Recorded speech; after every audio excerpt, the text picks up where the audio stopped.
guys, welcome back to a new episode of the Vinyl Den, your channel for record collecting by record collectors. I'm Ian, doing a solo show. Figured Nick's going to do his year-end top 10, so I probably should do one too. And if you've noticed, I'm doing it from the Vinyl Den Studios. I had a little technical difficulties at my house, so I had to run over to Nick's house and do my video here. So check out the links below. Hit the subscribe button. There's links to the merch page, the Spotify, Apple Music list that Nick always puts together. There's a link to our Patreon. If you liked the episode, give me a thumbs up. Definitely hit subscribe, like that.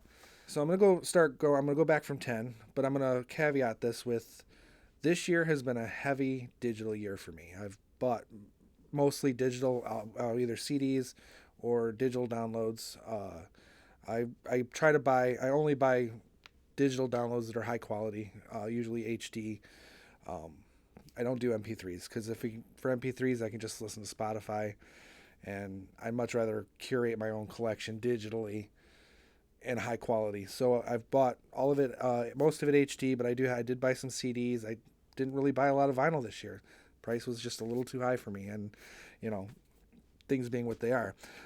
But first one, number 10, was a digital purchase. Nick will have the album cover here somewhere. We'll see. But it's Peter Gabriel's I.O. It just came out the 1st of December. I haven't really had a chance to really delve into it too much because there's actually two mixes for this album. There's a dark side mix and a bright side mix.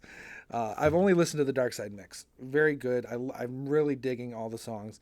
He's been working on this album, at least from what I've read, for like 27 years. And it's finally kind of come together. The album's really good. And, for something that, from a old school rocker like Peter Gabriel, it's nice to get something that's kind of fresh for him. It does seem very fresh. But it also kind of harkens back to some of his early solo stuff. Really good album. I can't wait to really break down the two different mixes of the album, and maybe I'll do a video just about that once I finally get a chance to do it. My number 9 is let's see, I don't know if you can see it. Like I said, I bought mostly CDs and digitals. It's Pattern Seeking Animals. The name of the album is Spooky Action at a Distance. This is their fourth studio album. For all intents and purposes, this is essentially Spock's Beard. There's only 2 members of Spock's Beard that are not playing on this album. The rest have either been in or are currently in Spock's Beard anyway. But the music is slightly different, and this one is even more different than the last 3 Pattern Seeking Animal albums. It's not my favorite of their 4, but overall for the year, it was a nice surprise because it is slightly different than their previous works. Good album. If you like, it's kind of light prog. It's not heavy prog. If you like light prog, check them out. Good record. My number 8 is Dokken. Heaven Comes Down. So they've been working on this album for a long time. Don Dokken's had some health issues. He had some back surgery that has actually paralyzed one side of his body. So he can't play guitar anymore. So he does not playing guitar on this. But the music on this is really, really good. He said in interviews that this will probably be the last Dokken album, and I really think if it is their last album, it's a decent one to go out on. It's kind of, again, it's Dokken. They're doing their thing. Not much has changed over the last 35, 40 years. A little heavier, but Dokken's songwriting is still top notch. Check out Heaven Comes Down. My number 7 is Yusuf Cat Stevens, King of a Land.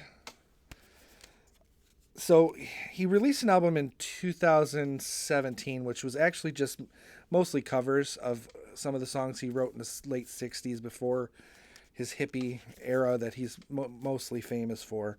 So this is kind of officially the first new album since 2014's Tell 'Em I'm Gone, which I really loved. It was a great kind of a bluesy album. The bluesy elements are really toned down on this. This is kind of more of a folky album, and it's got a bit of a concept. If you look at the inside, it's got like a little children's book theme going with it, which he has done before. Back in '75, he did Numbers, which was supposed to become a children's book. It never came to fruition. But this is the songs that are not kind of bluesy really kind of harken back to his folky days, the late or early '70s, maybe some of the late '70s with some of it, but mostly, it really harkens back to his older stuff. And it's a really good album. I don't know where I'd put it in his catalog. That's again probably another video to come. But if you haven't had a chance, check out King of a Land. If you like kind of light folky stuff, you'll love it. So for my number 6, Ben Folds solo album, What Matters Most. And I think the title kind of says it all. It's a very introspective album.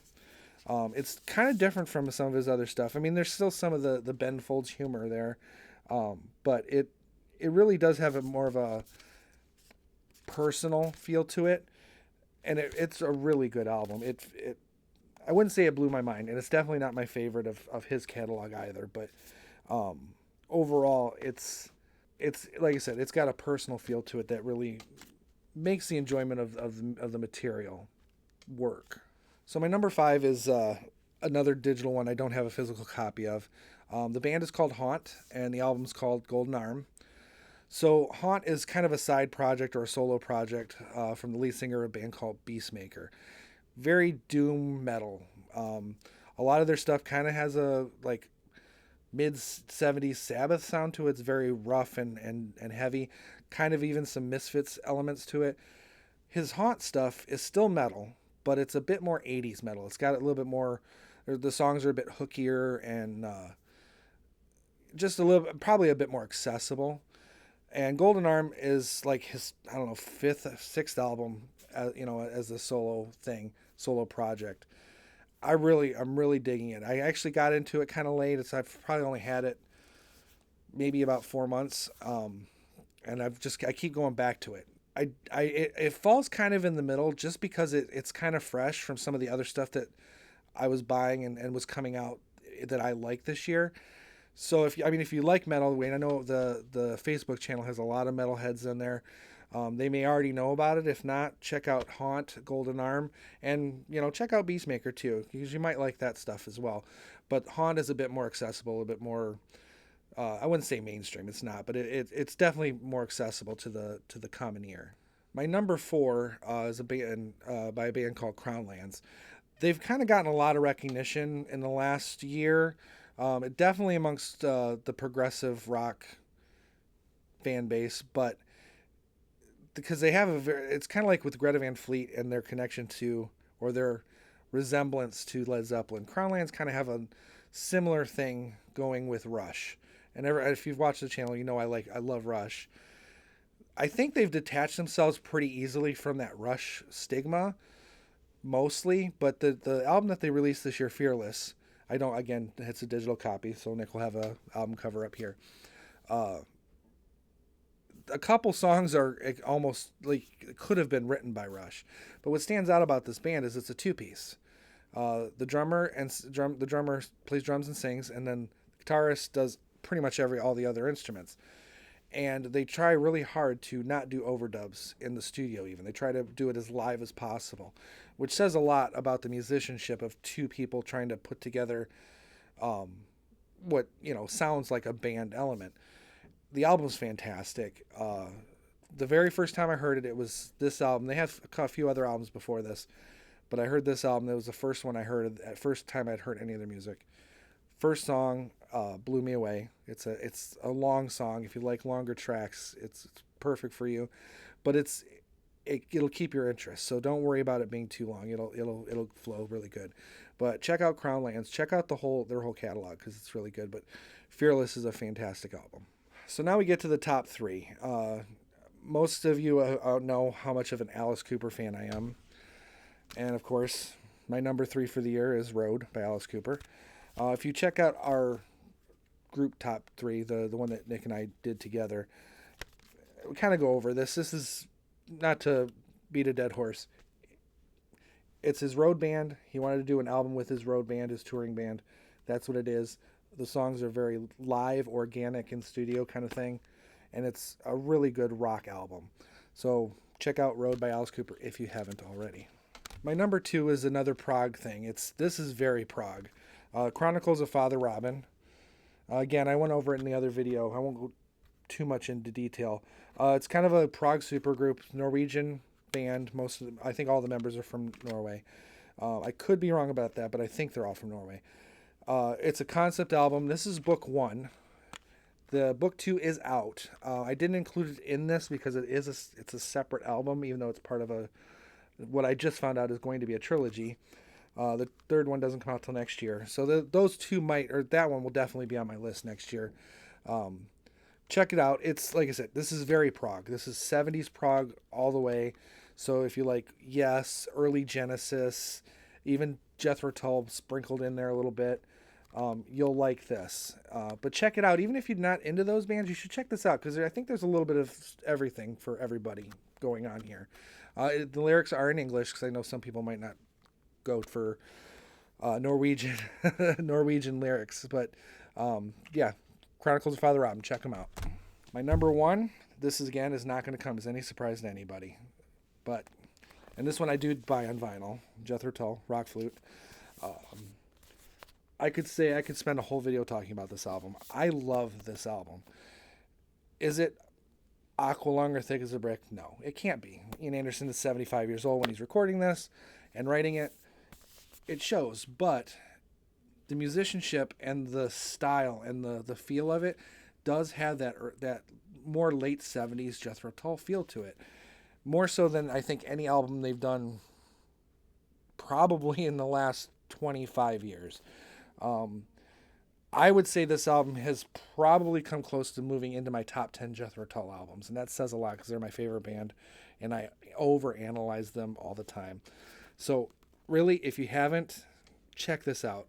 If you like Zealot Gene, this is I think it's an improvement, and I love the Zealot Gene, which was the album that came out last year. Rock Flute, Jethro Tull, my number 1 for the year. So I have just a few honorable mentions that I'll go over. Metallica, 72 Seasons. Is it their best work? No, not by a long shot. However, I think it could very well be their best work out of the last, say, 3 or 4 albums. I really liked Hardwired to Self-Destruct, which was the album that came out before this one. But I think this is a better album. I really do. And I think this is just a bit more cohesion with it. It definitely wasn't going to make it in my top 10, but it definitely deserves an honorable mention. And I'm sure most people have kind of gone over this ad nauseum. It's a good album. And if you haven't listened to it, or if you've only listened to it once, give it another listen or two, because you might be surprised at some of the nuances you find in it. Another honorable mention is Phantomine by Ghost. As you know, if you've been watching this channel, you know that both Nick and I really like Ghost. I started listening to them several years back. I think he's only recently gotten into them. This is an EP. It's an EP of covers. And I would say some of these covers are, head and shoulders above the originals. And I don't say that a lot because I don't think it's true most of the time when a band does a cover.